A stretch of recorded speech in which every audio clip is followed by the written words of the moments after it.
नमस्कार दोस्तों, स्वागत है आपका हमारे YouTube channel UPSC IAS exam में। आज हम आपके लिए लेके आए हैं डेली करंट अफेयर्स जो आईएएस, एसएससी और आईबीपीएस के एग्जाम्स के लिए इंपॉर्टेंट होते हैं। 23 मई 2018 वेडनेसडे। मैं हूं करदम रावल। तो हमारा वीडियो कोर्स है वो लॉन्च हो गया और इसकी जो प्राइस है वो है 9999, लेकिन पहले 2000 एस्पिरेंट्स को ये मिल रहा है 4999 में।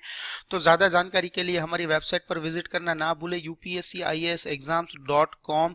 यहाँ पे डेमो लेक्चर्स अवेलेबल है, अब चैट विंडो भी अवेलेबल है, फिर कॉल के लिए नंबर्स भी यहाँ पे दिए गए हैं। तो जनरल स्टडीज की जो 8 सब्जेक्ट्स है, history, art and culture, geography, environment, polity, economy, science and technology और इंटरनेशनल रिलेशन, तो यहाँ पे सारी चीजें प्रीलिम्स और मेंस को ध्यान में रखते हुए डिसाइड की गई है और दोनों सेगमेंट के एग्जाम्स के लिए आपके लिए हेल्पफुल है। और इसके अलावा जो जनरल स्टडीज के टॉपिक्स होंगे वो सारे पोस्ट आउट होंगे, वेरियस डिप्लोमेटिक जो टॉपिक्स होंगे वो भी पोस्ट आउट होंगे, और जो एनसीईआरटी की जो बुक्स में इंपॉर्टेंट टॉपिक्स होते हैं वो ये भी हमने कवर कर लिए हैं।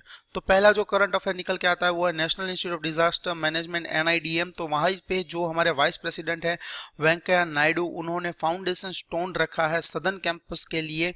कोंडापवलूर विलेज जो है गनवा गनावावरम मंडल आंध्र प्रदेश के पास, तो वहाँ पे इसका एक कैंपस एस्टेब्लिश करने के लिए माइलस्टोन रखा है अभी, फाउंडेशन स्टोन। और यहाँ पे जो हमारा एनआईडीएम है ये प्रीमियर इंस्टीट्यूट है गवर्नमेंट ऑफ इंडिया का, मिनिस्ट्री ऑफ होम अफेयर्स के अंतर्गत आता है ये, और ये एक्ट ऑफ पार्लियामेंट के अंतर्गत पास हुआ था। तो यहाँ पे जो मेन ऑब्जेक्टिव था, जो विजन रखा गया था, प्रीमियर इंस्टीट्यूट जो इसको बोला गया है, तो यहाँ पे इसकी कैपेसिटी होगी वो डेवलप करेगी इंडिया को, वेरियस रीजन को यहाँ पे डेवलप करेगी ये। और ये जो डिजास्टर मैनेजमेंट एक्ट है 2005 उसके अंदर ये उसके नीचे ये आता है। इसके साथ human resource development, capacity building, training, research, documentation और पॉलिसी एडवोकेसी की सारी वर्क इसके साथ कनेक्टेड है, और ये डिजास्टर मैनेजमेंट के ऊपर सबसे ज़्यादा वर्क करेगा। और इसके अलावा जो सार्क नेशंस है उसका जो डिजास्टर मैनेजमेंट सेंटर है ये है, यानी कि सार्क डिजास्टर मैनेजमेंट सेंटर भी एनआईडीएम वर्क आउट करता है, और यहाँ पे जो फोकस करता है वो ऑपरेशन और प्लानिंग रिलेटेड वर्क के ऊपर ये फोकस करता है। दूसरा जो करंट अफेयर निकल के आता है वो है India rank 145th among 195 countries in health care access. तो इंडिया के अंदर आपको पता होगा कि भाई पिछले 20 सालों के अंदर हम जो भी वर्क कर रही है, गवर्नमेंट सबसे ज़्यादा फोकस कर रही है हेल्थ के उद्देश्य को लेके, कि इंडिया के अंदर कैसे हेल्थ को इम्प्रूव किया जाए, हेल्थ क्वालिटी को, कि इंडिया के लोगों की मृत्यु कोई समस्या के कारण ना हो, कि भाई यहाँ पे सर्विसेज प्रोवाइड नहीं होती। और इवन वर्ल्ड के अंदर भी हम मेडिकल फैसिलिटीज़ के लिए वीज़ा के रैंकिंग से हिसाब से देखा जाए तो यहाँ पे इंडिया जो है वो हेल्थ केयर हब माना जाता है। इंटरनेशनली भी ज़्यादातर लोग इंडिया के अंदर अपनी हेल्थ सर्विसेज एक्वायर करने के लिए आते हैं। तो जो Lancet global burden of disease study है उसने रैंक दिया है कि भाई 195 देशों में से भारत का जो रैंक है वो 145वां है। और यहाँ पे जो हेल्थ कंडीशंस है, जो health care access and quality index है, उसके पॉइंटिंग्स के हिसाब से हम 145th पोजीशन के ऊपर है।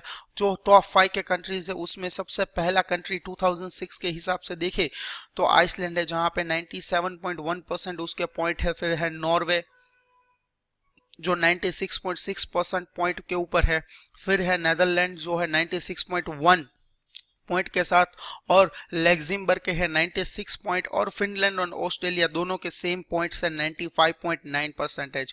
तो अगर हम अपने पड़ोसी देश के साथ बात करें कि उनके कितने पॉइंट्स है, तो चाइना और इंडिया के पॉइंट्स है, चाइना के पास 43.5 और इंडिया के पास है 30.8 पॉइंट्स। इंडिया की अगर बात करें, इंडिया के अंदर के स्टेट्स की हाई और लो देखें तो गोवा और केरला रैंक करते हैं 1 और 2, यानी कि 60 से भी ज्यादा पॉइंट्स है इंडिया के अंदर गोवा और केरला के। और आसाम और उत्तर प्रदेश सबसे लो पॉइंट्स के ऊपर है, जहां पे दोनों के मार्क्स जो है वो बिलो 40 पॉइंट्स है। इवन इंडिया जो समस्याओं से घिरा हुआ है, जैसे कि ट्यूबरकुलोसिस हो या फिर अलग अलग प्रकार के जो इंडिया के अंदर जो वैरायटी ऑफ हार्ट डिजीजेस और जो कैंसर्स है, clone cancer, chronic kidney diseases है, फिर टेस्टिकुलर कैंसर है, स्ट्रोक वगैरह की जो समस्याएं है, उसके लिए इंडिया के अंदर लो प्राइस के अंदर और हर किसी को प्रोवाइड किया जा सके, ऐसा कोई यहाँ पे इंडिया के पास तोड़ नहीं है। Health care services affordable price के ऊपर और हर किसी के लिए काफी नियरेस्ट एरिया में नहीं पॉसिबल है। इंडिया के अंदर इतनी ज्यादा पॉपुलेशन होने के बावजूद, इतना ज्यादा टैलेंट होने के बावजूद हम हेल्थ के मामलों में इन कारणों से पीछे है। इसके अलावा जो हमारा पड़ोसी देश है चाइना तो उसका 48th रैंक है, और हमारे जो दूसरे आसपास के नेबरिंग कंट्रीज है, श्रीलंका का 71 है, बांग्लादेश का 133 रैंक है, और भूटान का 134th रैंक है। तो खुशी करने वाली कुछ बात है नहीं, लेकिन यहाँ पे एक पॉइंट यहाँ पे रख देते हैं कि जिससे कि आप देख पाए कि हमसे भी पीछे कौन कौन से कंट्रीज है। जैसे नेपाल है 149th रैंक पे, पाकिस्तान 154th रैंक पे, और अफगानिस्तान तो पिछले 5 वालों में से है, यानी कि 191th रैंक के ऊपर। तो इसके पीछे सिर्फ 4 ही कंट्रीज है। तो फोकस करने का जो नजरिया होगा वो ये होगा कि हेल्थ केयर के अंदर इस तरह के रिपोर्ट्स जब आएंगे तो हमें आगे बढ़ना है। तो करना क्या है कि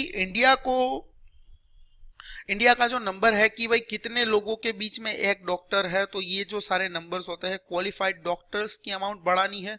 फिर जो गवर्नमेंट सेंटर सेटअप करती है, जिस तरह से दिल्ली के अंदर मोहल्ला क्लिनिक्स है जो आम आदमी पार्टी की गवर्नमेंट ने एस्टैब्लिश किए हैं, जो दिल्ली सिटी के अंदर वो सारी चीजें उन्होंने जो प्रोवाइड की है, वो हमें पूरे इंडिया तक उस तरह के मोहल्ला क्लिनिक्स की तरह भी कुछ ना कुछ नया इनोवेटिव हो तो वो भी चलेगा, लेकिन ऐसा पूरे इंडिया में बहुत ही कम डिस्टेंस पे लोगों को अवेलेबल होना चाहिए, यानी कि हर लोगों के रीच के अंदर होना चाहिए। 15-20 किलोमीटर की रेंज के अंदर ऐसे मोहल्ला क्लिनिक्स वगैरह हो, ताकि लोग जो प्राइमरी हेल्थ जो चेकअप वगैरह है, एड्स प्रोवाइड करना चाहते हैं अपने आप को, तो वो इजीली वहां तक पहुंच सके। दूसरी चीजें, मेजर डिजीजेस जो है, जैसे कि हार्ट की समस्या इंडिया के अंदर, शुगर या फिर ब्लड जो डायबिटीज वगैरह होता है, उसके कारण बीपी वगैरह जो होते हैं, हाई ब्लड प्रेशर और लो ब्लड प्रेशर, उसके कारण हार्ट की समस्या इंडिया के अंदर बहुत ज्यादा है। ट्यूबरक्लोसिस की बहुत ज्यादा समस्या है, लोगों को स्ट्रोक्स वगैरह बहुत आ जाते हैं,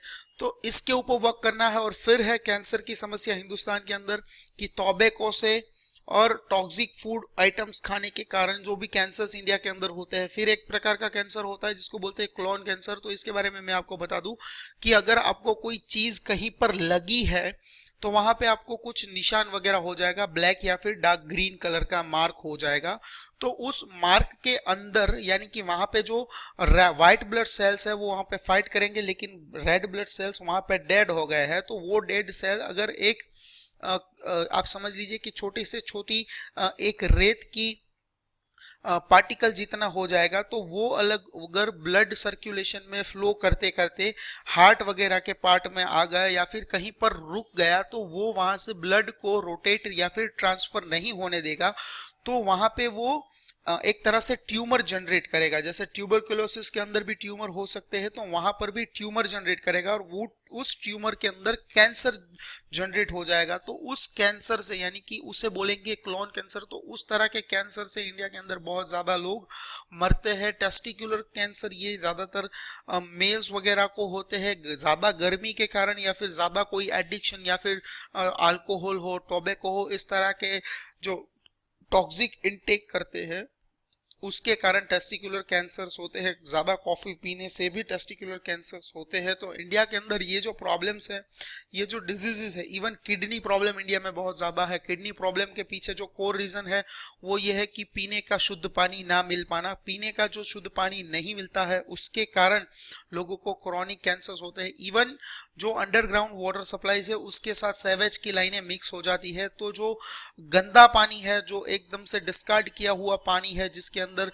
ह्यूमन स्टूल भी पाया जाता है, तो ये पानी भी कई जगहों पर ऐसा पाया जाता है कि ये पानी पीने के पानी की लाइनों के साथ मिक्सअप हो जाता है, और लोगों को पीने के पानी से जो भी समस्याएं होती है उसके अंदर सबसे पहली चीज आती है, टॉप रैंक करती है किडनी की समस्या। तो ये सारी चीजें हैं, और किडनी की समस्या जो होती है उसके पीछे कोई ऐसा रीजन नहीं है। आप वाटर प्यूरिफायर लगा लीजिए तो आपको किडनी की समस्याएं नहीं होगी। नहीं, इस तरह के वाटर प्यूरिफायर से भी समस्या होती है, क्योंकि वो जो वाटर प्यूरिफायर्स होते हैं वो पानी को एकदम से डेड कर देते हैं, और वो डेड पानी पीने से शरीर में जो बॉडी के अंदर जो भी मिनरल्स की मात्राएं मिलनी चाहिए वो मिनरल्स नहीं मिलेंगे, तब भी आपको फिर से किडनी की प्रॉब्लम्स हो सकती है।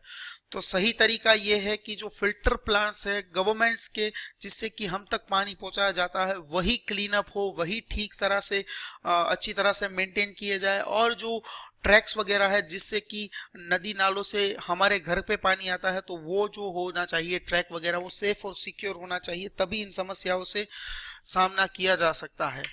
उसके बाद जो आता है आर्टिकल वो है वेनेजुएला के जो अभी हाल ही में बने प्रेसिडेंट निकोलस मंदुरो, तो उन्होंने यूएस के प्रेसिडेंट डोनाल्ड ट्रंप के लगाए हुए सैंक्शंस का जवाब दिया है कि भाई पहले तो बात कर लेते हैं वेनेजुला जो है उसके अंदर 20 तारीख को रिजल्ट निकल के आया और उनके जो प्रेसिडेंट पिछली दफा थे वही फिर से इलेक्ट होके आए निकोलस मंदुरो, और उन्होंने ये फिर 6 सालों के लिए अपनी टर्म कायम कर ली और उनकी जो टर्म है ये 20 मई से इलेक्शन के रिजल्ट आने के बाद स्टार्ट हो गई। और जो अपोजिशन पार्टीज वगैरह है वो तो यहाँ से बहुत ही नाखुश है कि लोगों ने इनको जिताया है, ये बहुत ही योग्य इंसान नहीं है इस पद के लिए और यही 6 सालों से भी इसको झेलते आ रहे थे। लेकिन डोनाल्ड ट्रंप ने वेनेजुला के ऊपर काफ़ी सारे सैंक्शंस लगाए थे और जो सैंक्शंस लगाए हैं उनके हिसाब में, उनके जवाब में जो वेनेजुला के प्रेसिडेंट है मंदुरो, उन्होंने कहा कि भाई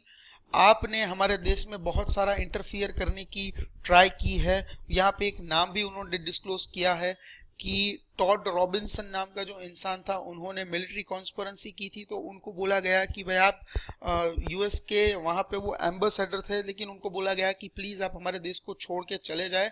और इसके अलावा एक सीनियर डिप्लोमेट थे अमेरिका के जो वेनेजुला में रहते थे, तो उनको बोला गया, उनका नाम था ब्रायन नांजो, तो उनको कहा कि आप भी यहाँ से चले जाए और दोनों डिप्लोमेट्स को वहां से जाने के लिए 48 आवर्स का टाइम दिया है। जैसे ही वो प्रेसिडेंट बने हैं, कमान ठीक से संभाली हो और जो यूएस ने उनके ऊपर सैंक्शन लगाया है उसके जवाब में उन्होंने बोला कि भाई आप हमारे देश को छोड़ के जाइए।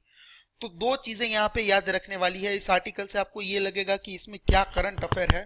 पहली तो वेनेजुला के इलेक्शन हुए, उसके अंदर जो इलेक्ट हुए हैं उनका नाम है निकोलस मंदुरो। दूसरी बात, वो दूसरी टर्म के लिए इलेक्ट हुए हैं 6 सालों के लिए। और तीसरी बात, उन यूएस ने जो सैंक्शंस लगाए हैं, आजकल यूएस का जो खौफ है वो मार्केट में कम होता नजर आ रहा है। इंटरनेशनली अगर देखा जाए कि यूएस जिन जिन कंट्रीज पर सैंक्शन लगाता है, या तो वो कंट्री उसके ऊपर कुछ चीजें करता है या फिर उनको सपोर्ट करने वाले कंट्री यूएस के ऊपर कुछ ना कुछ जरूर से करते हैं। तो आज यूएस एक तरह से कठपुतली की तरह वर्कआउट कर रहा है, क्योंकि डोनाल्ड ट्रंप के हाथों में जब से कमान गई है तब से जो रेपुटेशन है यूएसए की वो मार्केट में कम होती नजर आ रही है। स्पेसिफिकली जो छोटे छोटे कंट्रीज है वो ऐसे पहले जैसे चुप रहा करते थे, वो चुप नहीं रहते, सब सामने आके जवाब जरूर से देते हैं। तो ये एक उसका एग्जाम्पल है। इसके सामने अगर कुछ इस तरह का क्वेश्चन आता है कि यूएस की घटती रेपुटेशन के पीछे का रहस्य क्या है, तो प्रेसिडेंट डोनाल्ड ट्रंप और उनकी नीतियां। सॉरी दोस्तों, तो आज के लिए इतना ही। इस वीडियो को हो सके उतना ज्यादा शेयर कीजिएगा, लाइक कीजिएगा और अपने दोस्तों को बोलिए कि चैनल को सब्सक्राइब करें और बेल आइकन पर क्लिक करें ताकि आने वाले वीडियोस की नोटिफिकेशन उनको हर बार मिलती रहे। थैंक यू दोस्तों, जय हिंद, भारत माता की जय, वंदे मातरम।